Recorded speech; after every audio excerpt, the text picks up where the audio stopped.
Welcome, I'm Mike Gastin. Today we're talking about Unilever, the global consumer packaged goods group. I'm sure you've heard of them, especially if you're in the UK, Europe, South America, Asia, anywhere except the United States of America. You've probably heard of Unilever and you use their products. Now, they do sell into the US. They've got some brands like Dove, etc., that Americans are familiar with.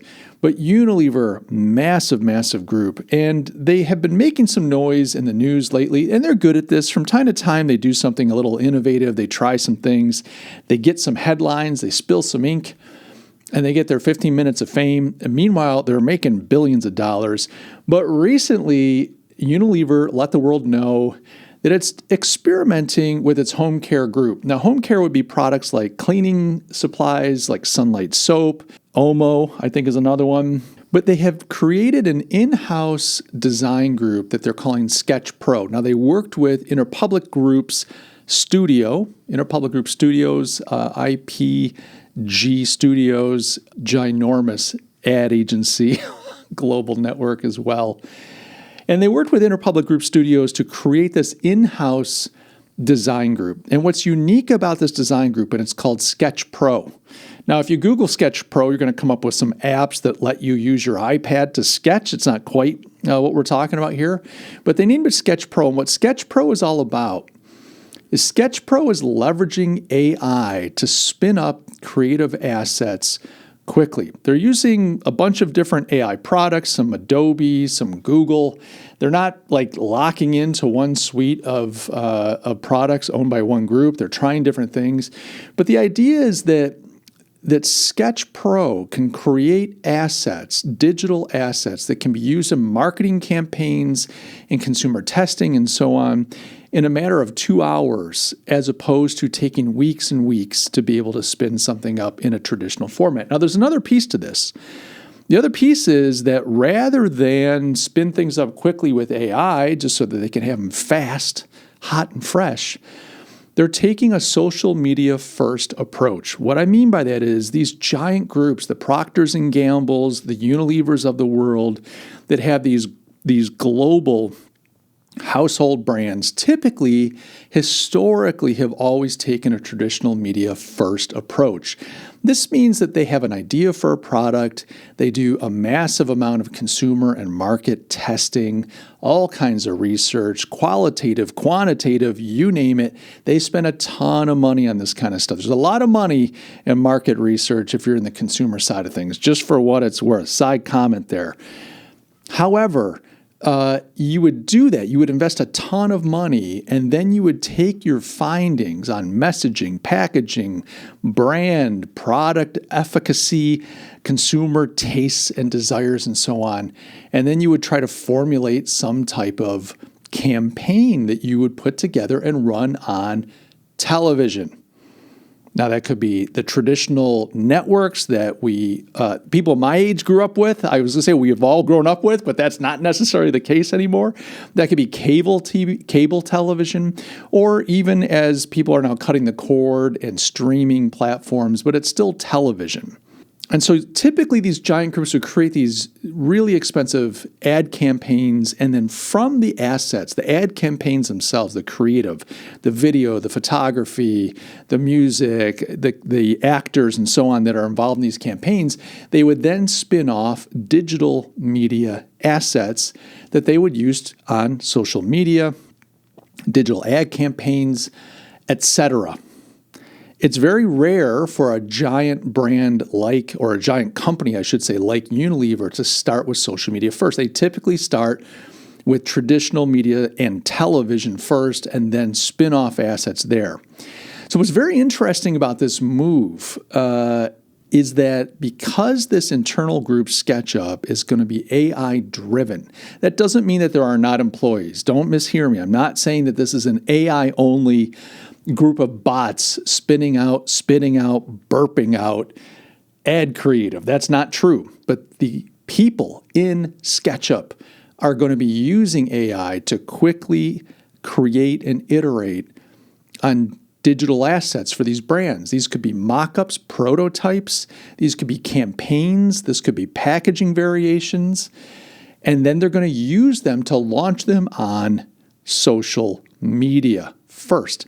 Brilliant. It seems kind of obvious now that they're doing it. You say, well, isn't that how everybody does it?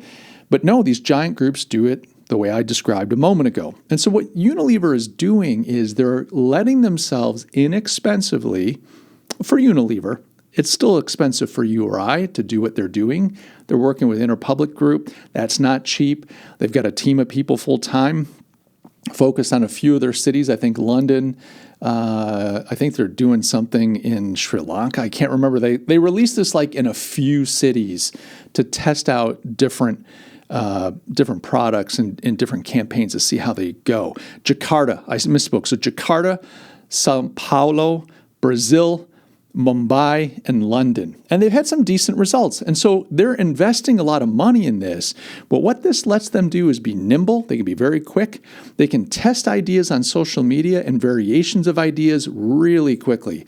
If I can create some ad creative in 2 hours and get that on a platform like TikTok or X or Facebook, I've got the bandwidth and the budget to push it out there. I've got the audience to get engagement because I'm not some little podunk company. I'm huge. I'm global. And I can get reactions and commentary and engagement. Then I can start to understand what people think and feel about that brand. Well, I can start iterating. I can just say, well, this isn't quite catching. We think it might be the color. We think it might be the font. We think it might be the messaging or the positioning. And they can just play with stuff and iterate every couple hours, doing variations, getting stuff out there and seeing how people interact with it. Now, I'm not thinking that they're going to get rid of their original approach to market research. These are multi-billion-dollar companies with a lot of money riding on their success. And a few pennies here and there, margin makes a big deal. When you're moving millions of a certain product line, you get millions of SKUs, of units just going into the market every month, every year.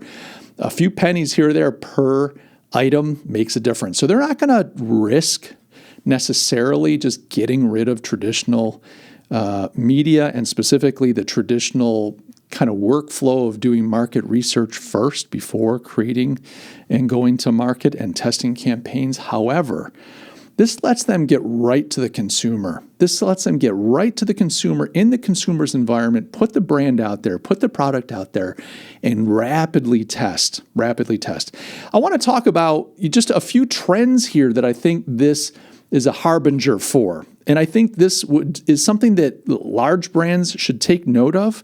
But I think also all of us at any size, if you're an independent solopreneur or even a mid-size or small business that with either B2B or B2C products and services, there's some trends here that we should be aware of. And the first one is this social first revolution, if you will. I hate to use the word revolution, but hey, this is marketing and we got to use hype language. Not necessarily. You can drag me in the comments. But there is this kind of revolution, this transition, this shift to going social first.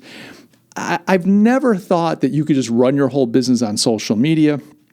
And social media does not represent the whole world. What people say, do, and think, how they act on social media is not necessarily a representation of your whole market. However, social media has become larger and larger. There are various platforms for various demographics and various use cases. And more, I think social media is representing, especially as we have generational shift, what your market looks like. You don't want to make the mistake that just because a handful of noisy people on social media are complaining about a certain aspect or demanding a certain type of messaging from you, that's what your market wants. That's not necessarily the case. Do not fall prey to the echo chamber, because the social media can absolutely be an echo chamber. At the same time, going social media first lets you test ideas, get them out there, and get a feel. Can you imagine if Jaguar, who came out with this abomination of a new concept for the whole company and for its product line and its brand, and I did a video on that a while back, late last year, and I mean, they're just hemorrhaging cash. I mean, Jaguar is in big trouble. But can you imagine, instead of doing this big reveal, this dramatic change, if they were able to play with this on social media, iterate and tweak and test to get a sense for like, what is it that our buyers want? What do they want? Who are those buyers and what do they want? So I think this social media first revolution, if you will. This is a trend that's going to continue. It seems kind of obvious, but now the big boys are getting in on it.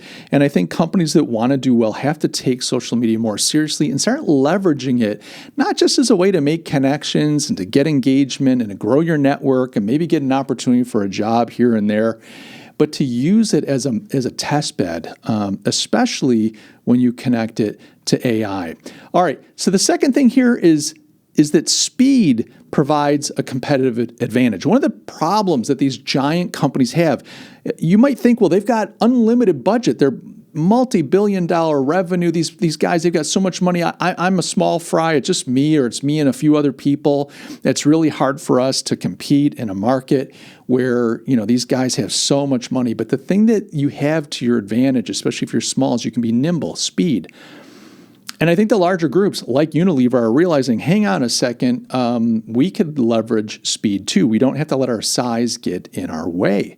And so we can create these in-house units, and we can start leveraging technology in a way that allows us to kind of get ideas out there quickly, test them quickly, measure them quickly, and adapt and respond quickly. It doesn't mean that they don't ever go out to the larger market, but this lets them iterate really fast, which is just that level of speed is so powerful. They will spend a year in development on a product to then launch it to the market, only to find out that the product is not well received. That's terrible. I mean, that's millions of dollars out the window. But now they can iterate very quickly, come up with concepts. They don't have to have real product. They can use AI to comp prototypes. It's like, hey, what do you think of this product? What do you think of this packaging? This is what it does. Do you want some? Click here to order it. They don't even have to have it to see how the market responds. This is just really an amazing thing. So the speed, to be able to move quickly, to take data back quickly and respond quickly, that is a huge advantage. And when you see the large guys, the big boys and girls, if you will, gaining that speed advantage, that's like, wow, this is going to be a really interesting battle royale. I'm curious to see where some of these other consumer package groups go. The other thing here is a lot of these groups have been going to agencies, the trendy, hip agencies, to leverage AI. So, there's always, when there's a new technology, people that speak in gobbledygook techno talk, and then you get kind of wide-eyed, like, wow, these guys are geniuses, and we don't quite understand what they're saying, but these kids seem to know what they're talking about. This was the case when websites became a thing. Can you imagine that? Websites became a thing, the internet. Guys would use all kinds of techno talk, and then companies would just throw buckets of money at them saying, well, we got to have a website. All right, well, that's going to be $250,000. It's like, wow, these kids are brilliant. But fast forward 20, 30 years, and AI is the it kid. It's the it kid. And so right now, a lot of these groups are going to outside third parties, agencies, consulting groups, and so on to say, help us with AI. We don't know. But what's going on now is these larger companies are starting to take the leap. They're partnering with larger groups like IPG Studio and saying, hey, we want to have internal AI capabilities help us build that. I think that's an interesting investment, and that's only going to pay off. Even if this experiment fails for them, I think they're going to learn some things that are going to have a long-lasting impact. Cultural relevance, this gives a group like Unilever the ability to have cultural relevance at scale. Now you can get kind of memes out there at scale on social media. You can have humor and interaction, and you can iterate on such a level of high quality, super engaging, and culturally relevant content. I think that's really interesting. No longer now does social media just become kind of a marketing arm where you get to interact with the brand. Thank you for your comments, Todd. We appreciate your business. One of the groups, Wendy's here in the U.S., they've done a really good job with social media. They've had an edge, an attitude. They'll beat your ass if you give them shit. And it's great. Forgive me for swearing. But so Wendy's is great that way, but you're going to see these larger brands, now they're integrating AI, they're able to create video, images, and so on. You're going to see kind of cultural relevance at scale now that they have access in these new ways. And it's interesting, too, to see a hybrid AI-human approach. This is not just we're automating everything. This is one of the things, you get these AI evangelists, and everything's going to be done by AI. what's really interesting is when you think of AI as a technology and technologies that are really designed to extend our capability. The spear, which was invented, millions of years ago, let's say thousands of years ago, billions of years ago, depends on what you believe. But that's a technology, and that allowed the individual, the human, the hunter, to have agency, to project power beyond their physical body. Yeah, if there was an animal right there, they could wrestle it with their hands, but with a spear, I can hit an animal that's 10 feet, 10 yards away. That's a technology that extends and even maximizes my power. Well, when you think of AI in that sense, as opposed to just saying we're going to hand everything off to AI and let it do our work for us, there's something interesting about this hybrid human AI approach. You've got human beings who are thinking and creative and collaborative, working with AI tools, not just to generate quickly, but also to collaborate and to maximize their capabilities. So I think that's something there. So those are just some of the trends I think that this is a harbinger for. I think we are going to see a lot more of this in the market. I tend to be a little skeptical when these companies roll out here's the cool thing we're doing right now, but I actually think Unilever is really smart on this one. I think this is going to pay off big dividends for them. I'm in the U.S. market. We've got some Unilever brands like Dove that show up here, but a lot of their brands like Sunlight Soap, not so much. I've had exposure to them from living in South Africa for a little bit and traveling in Europe, but I really don't have front row seats to this. I kind of wish I did, but I'll be watching it here from afar in my bunker in the deep south of the United States of America. Guys, I'd love to know what you think. If you like this kind of content, do me a favor, sign up. I've got a newsletter, usually send out something once a week when I'm feeling it, and when I'm not, I still send it out pretty much once a week. We'd love to have you guys jump in.